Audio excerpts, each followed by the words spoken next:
what happens when the DM wants you to play as the DMPC.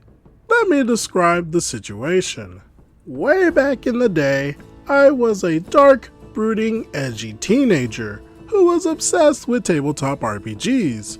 And what do all grungy edgelord teenagers play? Old World of Darkness games. For context, it was only Old World of Darkness because New World of Darkness hadn't come out yet. This particular story happened during a game of Werewolf, the Apocalypse, and I was basically playing your stereotypical nerd who was obsessed with technology and much younger than the rest of the pack. Like 14 or 15 years old, I think.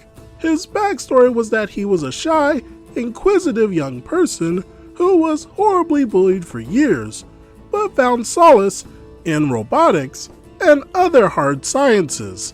At some point during a particularly brutal beatdown, he awakened and basically ate his bullies.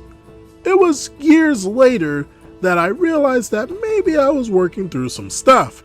Anyways, the really interesting thing about this character were the special gifts that were unique to him that the GM and I homebrewed together.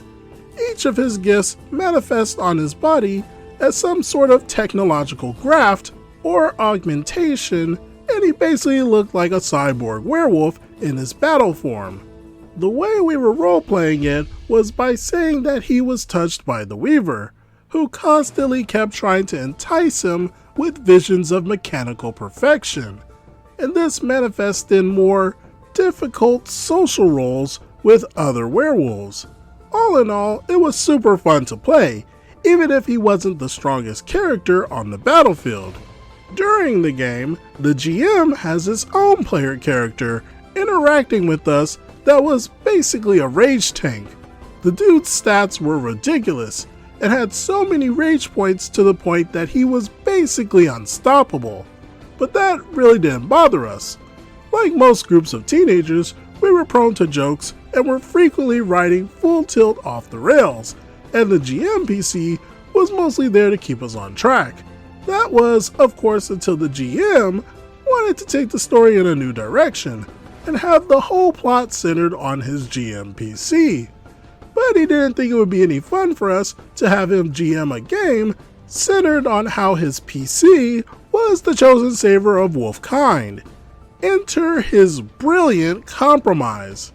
He decided that he would have one of the players take over his character, and he would just become just the GM. And since he thought I was the best at role-playing, he decided to kill off my character so that I would be free to play his.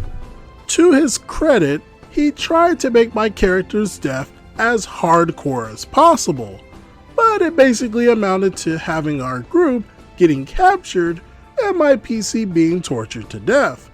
Afterwards, he handed me his character sheet and asked that I take over the aforementioned rage tank.